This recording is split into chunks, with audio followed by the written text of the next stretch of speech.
Alright,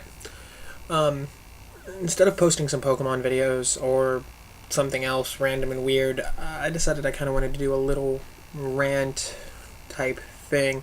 And basically what I want to be talking about is the open world styled player choice driven type of games. Um, Games kind of like Fallout 3 or even, let's try a more modern example, Skyrim. Games basically where instead of following a very linear story driven plot, you go through and you can kind of be your own guy. Another example of this, and one that's much older than both of these games, is Pirates for the Nintendo Entertainment System, which I did a review of. I'll leave in a link down here for all the billions of people that watch me. Um, anyway, basically in this I want to talk about the things that I love and the things that I would kind of like to see more of in these open world type games. Starting off with a game like Skyrim. This is probably one of the biggest ones. Far Cry 2 and 3 are two of the other ones that I would say that are really big. But a game like Skyrim, it has a lot of really good things in it. A lot of things going for it that I really, really enjoy. First of all, it's got just a great. The world is huge. It is so big, and that is so amazing because it makes you like you'll be trekking across, and there'll be different environments. It'll go from really sunny and kind of pristine to very snowy, and it feels like you're in the wild, and I really enjoy that. And it can even be kind of intimidating and a little bit scary at night when you don't really know. Like you hear something and you don't really know what it is, and I really like that. That being said, it's really hard to play because of that reason, because I do get kind of freaked out, especially with the music when you discover a place, but that's a side note. So, Skyrim's got a lot of cool stuff. It's got a lot of very interesting things, and another great thing about that in this game and open world games in general is the fact that you don't have to follow the main plot in the game, which is kind of obvious because it's more of a player-driven choice kind of thing. You get to go around and basically do what you want, and I really enjoy that. For example, there are times, I've beaten Skyrim 3 or 4 times, and I still haven't done everything in it, and same with Fallout 3, by the way. But there are times when you'll be in the game and you'll be running around and somebody will ask you to do some kind of a quest. And it's a quest like in Skyrim, there's a lady in Whiterun who is trying to start a merchant thing. And she wants you to go get a mammoth tusk. How you get it, it's kind of up to you. You can try and kill a mammoth, which good fucking luck if you are. You're going to need to be higher level. You can try and buy it, which is still pretty expensive if you're taking this quest early on, or you can simply just chance upon one like I usually do.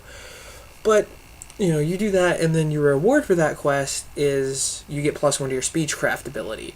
Not a big award. And later you can marry the lady. It's nothing really big. It's not an oodles of gold. It's not some sword that is a fucking death bringer.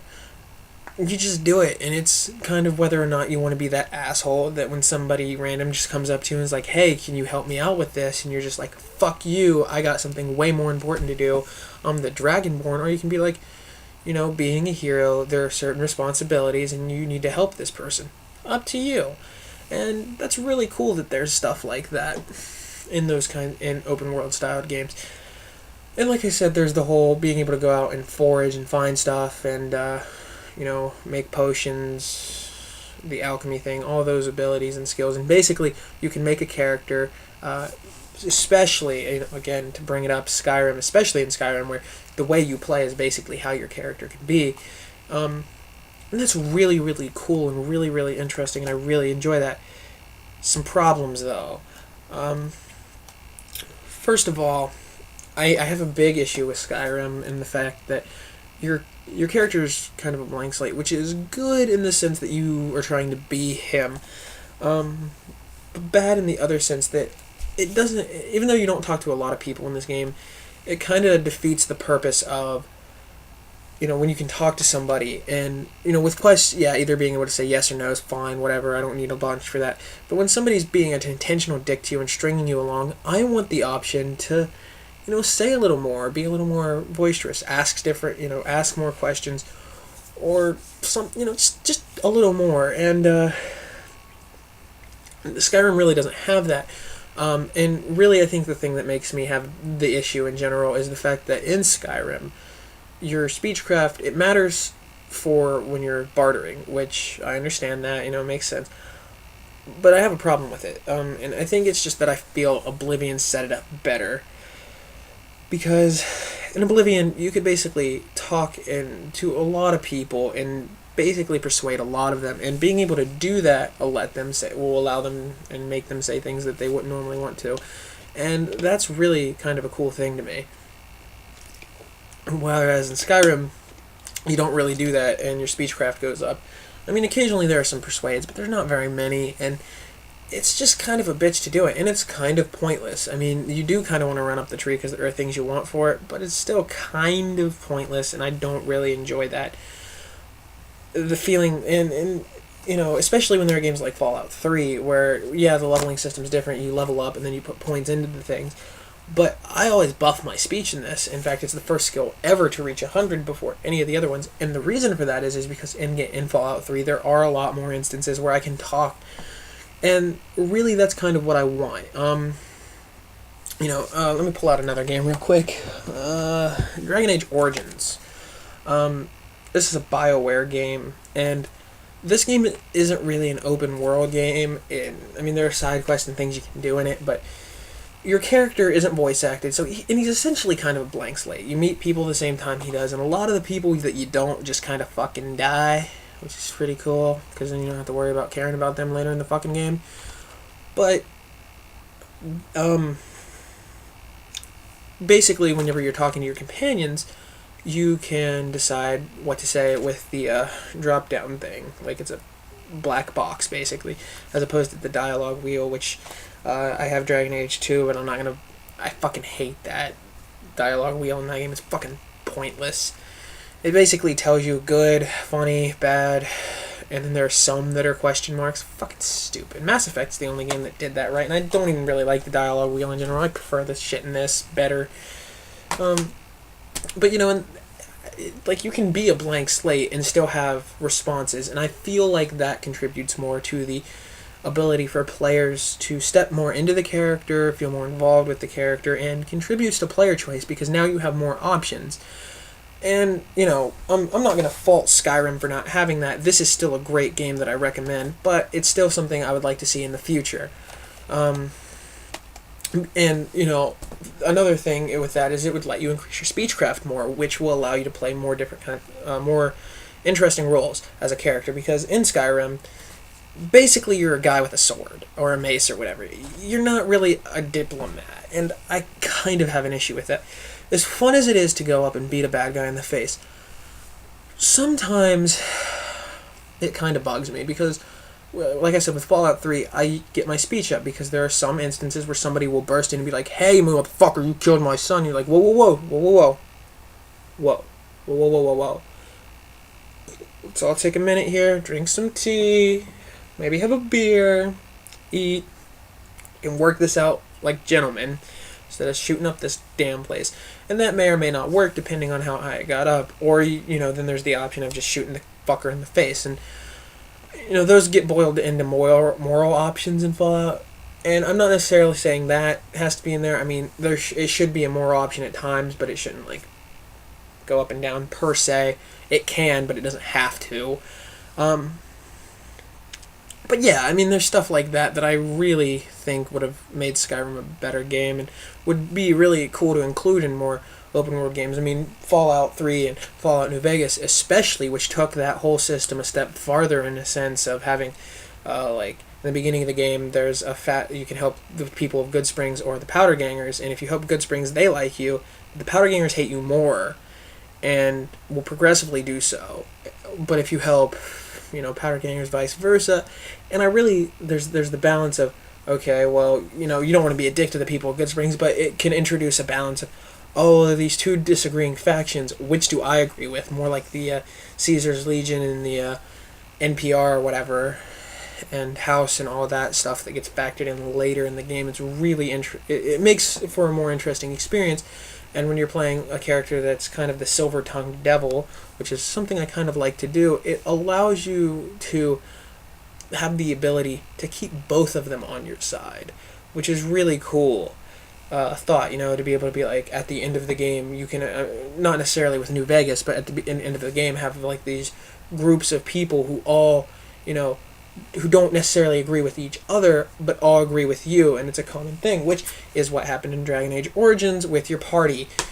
So it's just something I think would make the character choice more. It could add to that, and it could make you step better into your role as a character, and also would allow like some NPCs, not all NPCs, some NPCs, obviously you just have to have characters that say the same remedial bullshit, like, oh, I used to be an adventurer, but then I got an arrow to the knee.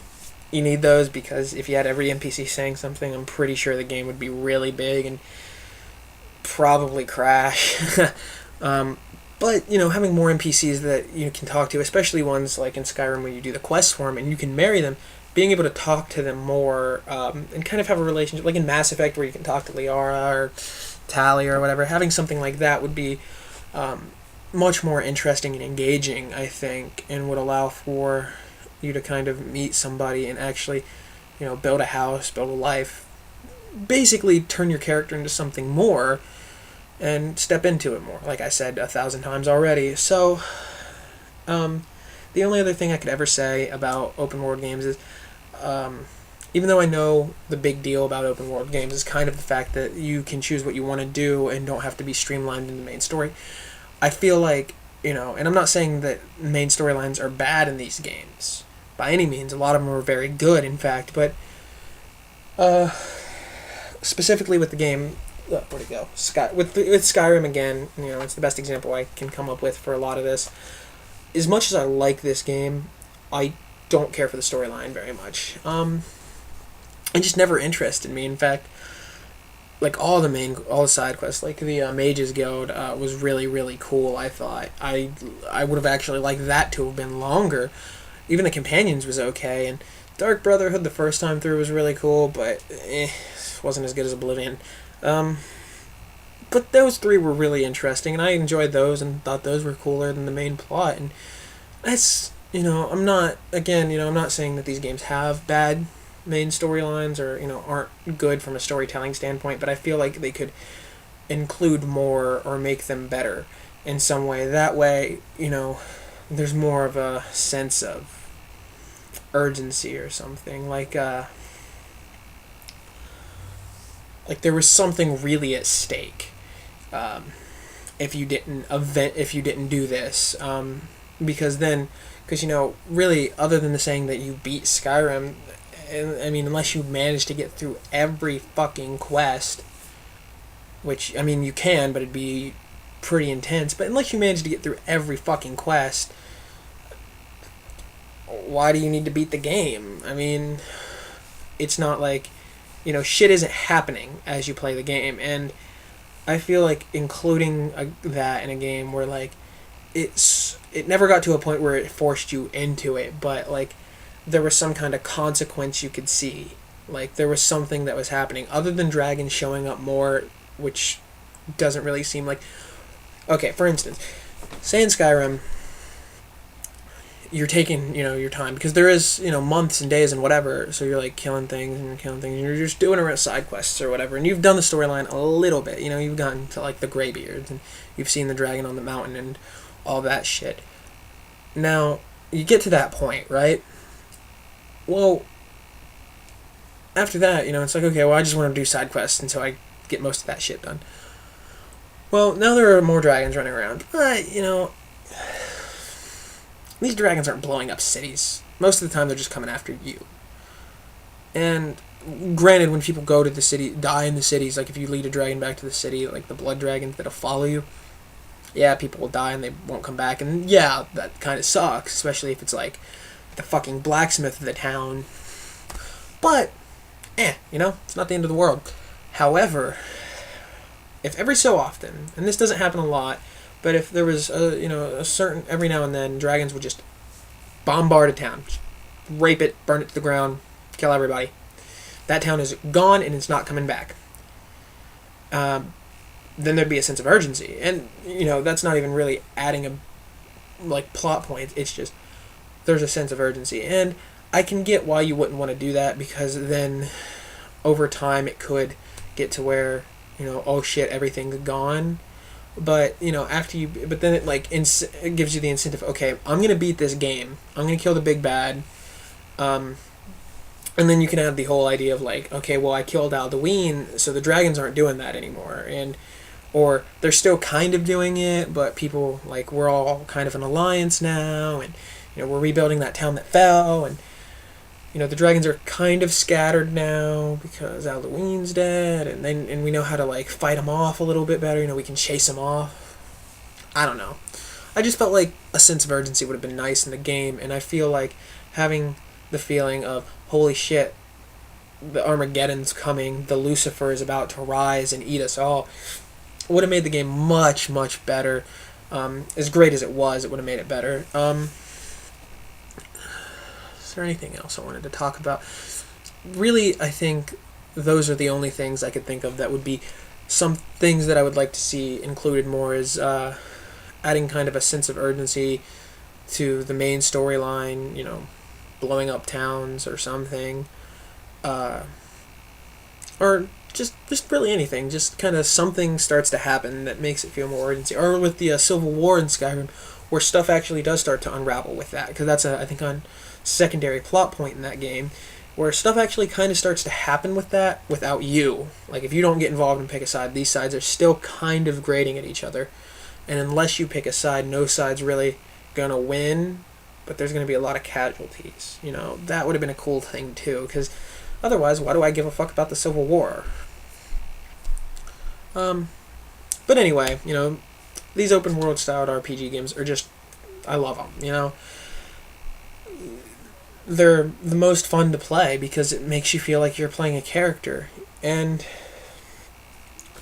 like I said, don't get me wrong, I love Skyrim, but I would like to see more things incorporated to make it feel grander and give me more of an option than just slaying an enemy, or make NPC characters maybe a little more involving, and make the main storyline maybe a little bit more involving. But overall, I'm pretty sure that at some point these are going to be the games we're really touching down on, and if that's going to happen, then that's fine. I'm excited for that day. But in order for that to happen, we need to continuously add mechanics to make the characters we make in those games feel more and more dear to our hearts, so that way we want to play them, and so that way we want to keep buying these games. Otherwise, what's the point in getting the next Elder Scrolls game if it's just going to be a rehash of Skyrim? But that's all I got to say. Let me know your thoughts and opinions, if you agree, disagree, and if you have anything that you would like me to talk about in a rant, or anything you'd like me to review even, or play through. Let me know, and I will, to the best of my abilities, do that. Anyway, that's it. Signing off. Have a good one.